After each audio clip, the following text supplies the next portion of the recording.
Welcome back to Dazzy Cars. Tonight, we're not just talking about a Corvette, we're talking about a moment in American performance history, a machine that didn't just shake up the establishment, it punched Europe square in the mouth and demanded respect. The Chevrolet Corvette C4 ZR1 wasn't built to follow trends, it was built to prove something. And 3 decades later, it still feels like a rebellious act on 4 wheels. You've got to understand the era. The early 90s were a strange time for performance cars in America. Emissions regulations had choked the muscle car scene in the 70s. The 80s brought back style, but horsepower numbers still felt like they were trying to recover from a hangover. Corvette was respected, but it wasn't feared. Ferrari had mystique, Porsche had precision. And then in 1990, Chevy decided they were done being polite. Now let's talk about the exterior, because this thing does not whisper. It doesn't politely introduce itself. It stands there low, wide, and unapologetically aggressive. The C4 generation already had that wedge-shaped silhouette, sharp nose, pop-up headlights, a stance that looked like it was slicing through the wind even when parked. But the ZR1, that was different. The rear end is where the story really starts. Wider, meaner. Those massive rear tires sit under flared fenders that subtly but clearly say, this isn't the regular Corvette. The convex rear fascia, squared-off tail lights tucked into that smooth panel, it looks muscular without being cartoonish. No giant wings, no over-the-top aero gimmicks, just purpose, pure function. And the wheels, those iconic 5-spoke alloys, look like they were carved out of solid determination. Everything about the exterior says this car wasn't chasing beauty pageants. It was chasing lap times, it was chasing credibility. There's something so raw about seeing those pop-up headlights rise out of the hood at dusk. It's a mechanical wink. A reminder that this was built in an era when driving felt mechanical, tangible, alive. No LED strips, no animated light sequences, just motors lifting steel and glass into position. And when you see it in motion, that low-slung profile hugging the pavement, you realize how serious this thing was. The C4 chassis was already stiff compared to earlier Corvettes, but the ZR1 took it further. It looked planted, it looked engineered, it looked like America finally decided to bring a scalpel to a knife fight.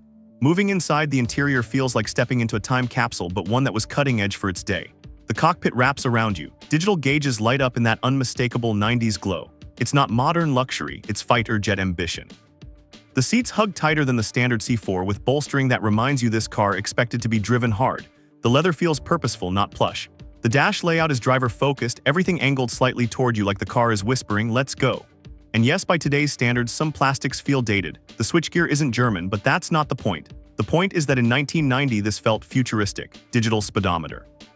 Full instrumentation spread across a glowing panel. It felt like America stepping into the technology race instead of sitting on the sidelines.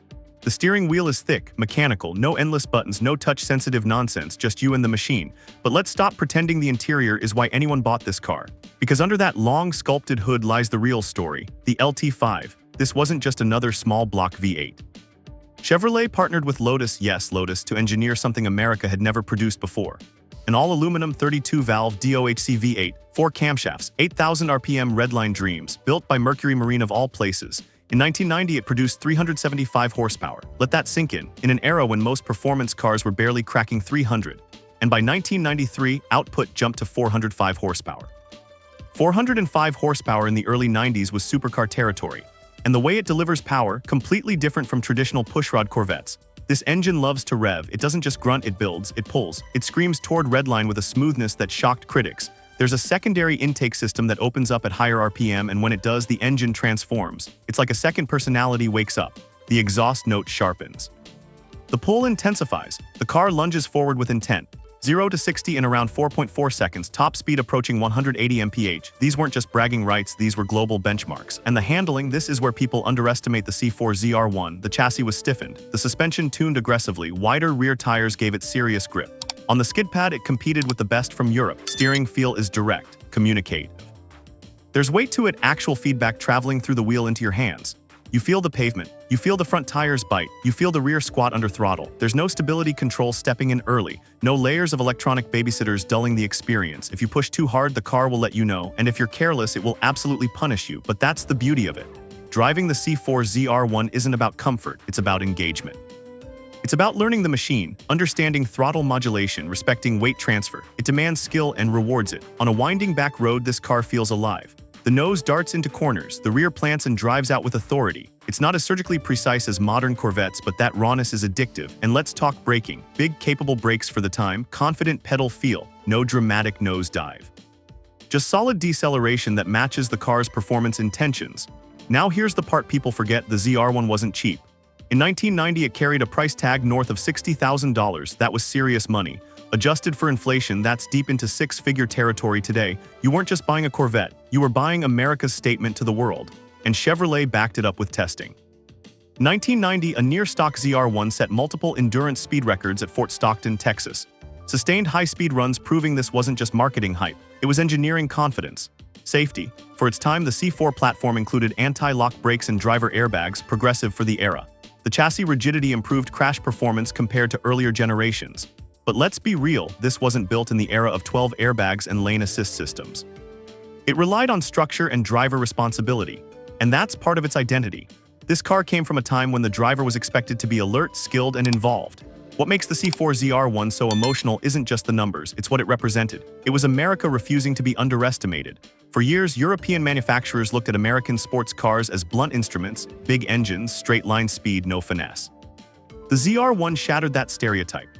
Dual overhead cams, international engineering collaboration, record-breaking performance, it forced respect. And today, when you see one on the road, there's a presence. It's not flashy like modern exotics. It doesn't scream for attention with wild aero. But enthusiasts know. They see that rear end, those wide hips, that subtle ZR1 badge. They know driving it today feels different than driving a modern Corvette. Modern cars are faster, safer, smarter, but the C4 ZR1 feels analog in the best way possible.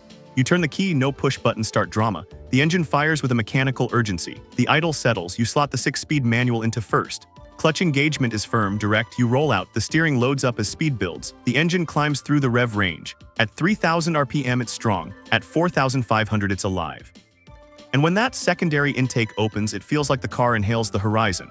This isn't just acceleration, it's mechanical theater. And here's the thing, values are climbing, collectors are waking up. For years, the C4 ZR1 sat in this weird middle ground, too old to be modern, too new to be classic, but now it's becoming clear. This was the turning point. It paved the way for everything that followed, including the monster we talked about recently. The legacy of the ZR1 badge carries weight. It means no compromise, it means engineering ambition, it means pushing the platform to its limit.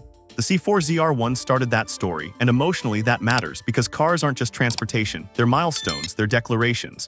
When you stand next to a C4 ZR1 today, you're standing next to a car that proved America could innovate, that it could collaborate globally, that it could build something sophisticated without losing its muscle car soul. It's not perfect. The interior plastics creak, the ride can be stiff, the technology feels vintage, but perfection was never the goal, impact was, and this car made impact. If you ever get the chance to drive one, don't treat it like a museum piece. Respect it, yes, but drive it, feel the steering weight. Let the engine sing past 6,000 RPM. Understand why in 1990 journalists were stunned. Because this wasn't just another Corvette, this was a warning shot. And as enthusiasts, we owe cars like this our attention, our appreciation, our respect. If you love deep dives into American performance icons, the machines that shape the culture, make sure you hit that subscribe button and join the Dazzy Cars family because this channel is where horsepower meets history and we don't hold back. The Chevrolet Corvette C4 ZR1 is more than numbers on a spec sheet. It's more than a badge. It's a reminder that innovation doesn't have to come from overseas. That bold decisions can rewrite narratives. It took risk, it took ambition. It took stepping outside the traditional small block formula and embracing something radical, and because of that, it earned its place in the Corvette Hall of Fame. The wedge-shaped body, the glowing digital dash, the Lotus-engineered LT5 screaming toward redline, the wide rear stance planted like it owns the asphalt. It's not just a car, it's a moment. And moments like this are why we love automotive history. Because sometimes a car doesn't just compete. Sometimes it changes the conversation. And the C4 ZR1 did exactly that. And if you want to see how that ZR1 legacy evolved into something even more outrageous, go watch our already uploaded deep dive on the Corvette C6 ZR1 right now. That video is live on the channel, and once you see how the C4 lit the fuse, you'll appreciate how the C6 turned it into an explosion. Don't wait, click it, experience it, then come back and tell me which ZR1 era owns your heart.